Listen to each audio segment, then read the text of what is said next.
வணக்கம் மக்களே. இந்த வீடியோவில் நம்ம என்ன பார்க்க போகிறோம்னா சிபிஎஸ்சி 12th மேக்ஸுக்கான ப்ராபபிலிட்டி தான் கொஷின் சால்வ் பண்ணிட்டு வந்துட்டுருக்கோம். இந்த கொஷின் பார்த்தீங்கன்னா என்சிஆர்டிலையும் ஆர்டி ஷர்மாவில் பேஜ் நம்பர் 25.13 எக்ஸாம்பிள் 6ல் இருக்குது. ஓகேங்களா? ஸோ அதை தான் இந்த வீடியோவில் நம்ம சால்வ் பண்ண போகிறோம். நம்ம சேனலை ஃபஸ்ட் டைம் விசிட் பண்ணுறவங்க மறக்காமல் சப்ஸ்கிரைப் பண்ணுங்கள். அந்த பெல் பட்டனையும் ஆளுன்னு கொடுத்து வச்சுக்கோங்க. ஓகேங்களா? ஃப்யூச்சர் அப்டேட்ஸ்க்கு உங்களுக்கு யூஸ்ஃபுல்லாக இருக்கும். ஓகேங்களா? சரி, வீடியோ ஸ்டார்ட் பண்ணலாமா? சரி, கொஷினில் என்ன கொடுத்துருக்காங்கன்னு முதல்ல பாருங்கள். என்னன்னா, எ கப்புள் ஹேஸ் 2 சில்ட்ரன்ஸ். ஒரு ஹஸ்பண்ட் அண்ட் ஒய்ஃபுக்கு 2 சில்ட்ரன்ஸ் இருக்குன்னு சொல்லியிருக்காங்க. ஃபைண்ட் த ப்ராபபிலிட்டி தட் உங்கள் கையில் கொடுத்துட்டாங்க. இது வரைக்கும் நீங்கள் ஃபஸ்ட்டு ஒரு 5 சம் நம்ம பார்த்துருப்போம். அதை தாண்டி இது அடுத்த லெவலுக்கான ஒரு கொஷின். அது நம்ம ஃபஸ்ட்டு ஒரு 5 கொஷின் நம்ம பார்த்துருப்போம் ஏற்கனவே. இது 6வது கொஷின். கொஞ்சம் லெவலை ஏற்றிருக்காங்க. என்னென்னா, கண்டிஷனல் ப்ராபபிலிட்டியில் கொஞ்சம் எல்லாமே வேர்டிங்ஸில் கொடுத்து இனி இதுக்கு மேலே பேச போகிறாங்க. ஓகேவா? 2 சில்ட்ரன்ஸ் இருக்குது. இதுதான் உங்கள் கிவன் சாம்பிள்.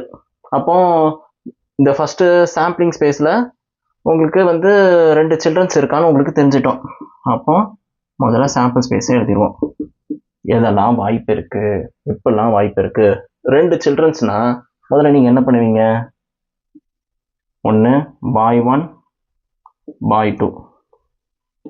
அதான் இப்படி பாய் 1ன்னு சொல்கிறது ஃபஸ்ட்டு பிறக்கிறவன், இது பாய் 2ன்னு சொல்கிறது செகண்ட் பிறக்கிறவன். ஓகேவா? Older and younger. Next boy 1 girl 1. First பிறக்கிறவன் பாய், செகண்ட் பிறக்கிறவன் கேர்ள்னு நம்ம எடுத்துக்கிறோம். தென்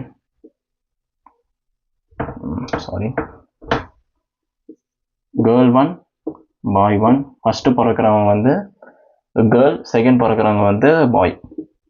அதுக்கப்புறமா ரெண்டுமே கேர்ள்னால G1 அண்ட் G2ன்னு சொல்லிட்டு எழுதிக்கிறேன்.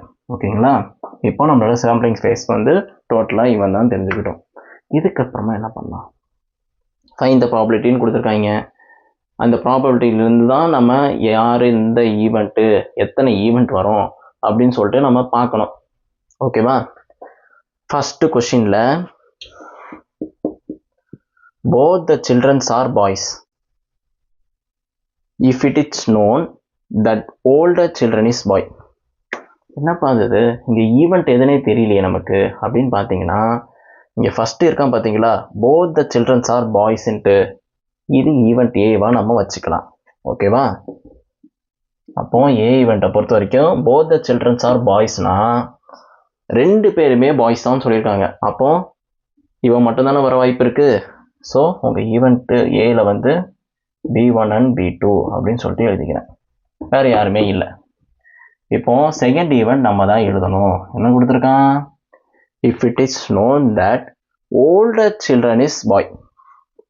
அதாவது மூத்தவன் அவன் பாயின்னு சொல்லியிருக்காங்க. இப்போ மூத்தவன் பாயாக இருக்கிற ப்ராபபிலிட்டின்னு பார்த்தீங்கன்னா B1 இவன் இந்த 3 தான் வர்றதுக்கு வாய்ப்பு இருக்குது. சாரி, இப்போ ஓல்டர் சில்ட்ரன் இஸ் பாய்னா மூத்தவனை பற்றி பேசுகிறாங்க.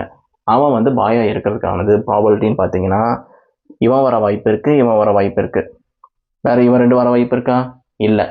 ஏன்னா ஃபஸ்ட்டு கேர்ள் தான் இங்கே ஓல்டராக இருப்பாங்க, இங்கேயும் அதே தான். ஓகேவா?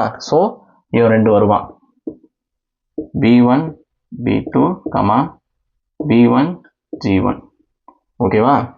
இப்போ இவனுங்களுக்கு 2 பேருக்கும் நம்ம ப்ராபபிலிட்டியை பார்க்கலாமா? இப்போ P of A divided by B அப்படின்னு சொல்லிட்டு எழுதுறேன். நமக்கு கண்டிஷனல் ப்ராபபிலிட்டி உங்களுக்கு ஏற்கனவே தெரியும், அதை வச்சு சொல்கிறேன். இப்போ 2 பேருக்கும் ஏக்கும் B ஈவெண்ட்டுக்கும் இன்டர்செக்ஷன் ஆகிற எலமெண்ட்டுன்னு பார்த்தீங்கன்னா B1 அண்ட் B2 இவன் மட்டும்தான். ஸோ நம்பர் ஆஃப் கவுண்ட் உங்களுக்கு 1 டிவைடட் பை, இப்போ பிக்கு பார்த்தீங்கன்னா உங்களுக்கு 2 1/2. அப்படி தான், ரொம்ப சிம்பிள். புரியுதுங்களா? இந்த கொஷின் உங்களுக்கு தெளிவாக புரிஞ்சிச்சுன்னா மறக்காமல் லைக் பண்ணுங்கள். அதோட கமெண்ட்டில் ஸ்மைலி ஃபேஸை போட்டு விடுங்க. அப்போ தான் உங்களுக்கு புரிஞ்சிச்சுன்னு எனக்கு தெரியும். ஓகேவா? நெக்ஸ்ட் கொஷின் போகலாமா? அடுத்தது 2வது என்ன கொடுத்துருக்கான்னு பாருங்கள். Both the childrens are girls. A மட்டும் எழுதிக்கிறோம், 2 பேரும் கேர்ள்னா இவங்க மட்டும் தான் வர வாய்ப்பு. அப்போ G1 and G2. இப்போ அடுத்தது என்ன சொல்கிறான், if it is known that older child is girl. older child girlனா இவன் ஒன்று இவன் ஒன்று, 2 தான் ப்ராபபிலிட்டி வர்றதுக்கானது. ஸோ பார்த்தீங்கன்னா P of A divided by B அப்படின்னு பார்த்தீங்கன்னா A intersection B divided by N of B. உங்களுக்கு N of B 2 தெரிஞ்சு போச்சு. இவனுக்கு இன்டர்செக்டிங் ஆகிற எலமெண்ட் வந்து இவன் மட்டும்தான். ஸோ அதனால் 1. ஓகேங்களா, புரியுதுங்களா? நெக்ஸ்ட் கொஸ்டின் போகலாமா?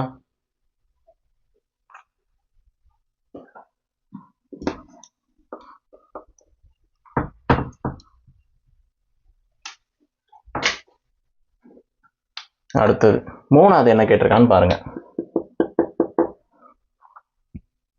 both the children are boys. 2 பேரும் பாய்ஸ்ன்னு சொல்லியிருக்காங்க. ஸோ அப்போ இவன் மட்டும் தான் வர்றதுக்கானது இந்த ஈவெண்ட்டில், B1 and B2. வேறு எதாவது வர வாய்ப்பு இருக்கா? இல்லை. அதுக்கப்புறமா B பார்த்தீங்கன்னா உங்களுக்கு if it is known that at least one of the children is boy. at least one of the children is boyனா ஒருத்தனாவது பாயாக இருக்கணும்னு சொல்லியிருக்காங்க. அட்லீஸ்டுக்கான விஷயம் நம்ம ஏற்கனவே 2வது வீடியோலையும் 3வது வீடியோலையும் நம்ம சொல்லியிருப்போம். அட்லீஸ்ட்கான அர்த்தம், அட்லீஸ்ட்னா மேத்தமேட்டிக்கில் கிரேட்டர் தன் ஆர் ஈக்குவல் டுன்னு சொல்லியிருப்பேன். இங்கே அட்லீஸ்ட் 1ன்னு சொன்னனால இங்கே நான் 1 போடுறேன். மினிமம் 1 இருக்கலாம், மேக்ஸிமம் 2, 3 அப்படின்னு போயிருக்கலாம். இந்த இடத்துல 2 சில்ட்ரனை பற்றி பேசுறதுனால மேக்ஸிமம் 2. ஓகேங்களா? ஸோ 2 பேருமே பாய்ஸாக இருக்கலாம், இல்லை ஒருத்தர் பாயாக இருந்து இன்னொருத்தர் கேர்ளாக இருக்கலாம். ஆக மொத்தத்தில் எனக்கு ஒரு பாய் வேணும், அதுக்கு மேலே எவ்வளோ வேணால் இருந்துக்கலாம்னு சொல்லியிருக்கான். ஸோ அதுபடி பார்த்தோன்னா எனக்கு ஒரு பாய் வருவான், இங்கே 2 பாய் இருக்கான், இங்கே ஒரு பாய், இங்கே 2மே கேர்ளு இருக்க வர வாய்ப்பு இருக்கா? வாய்ப்பு இல்லை. ஏன்னா அட்லீஸ்ட் ஒரு பாயாவது இருக்கணும்னு சொல்லியிருக்காங்க. ஸோ இவன் வர வாய்ப்பு இல்லை.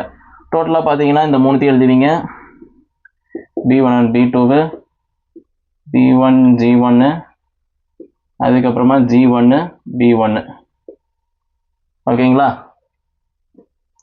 ஸோ ஓவராலாக இந்த மாதிரி எழுதியிருப்பீங்களா?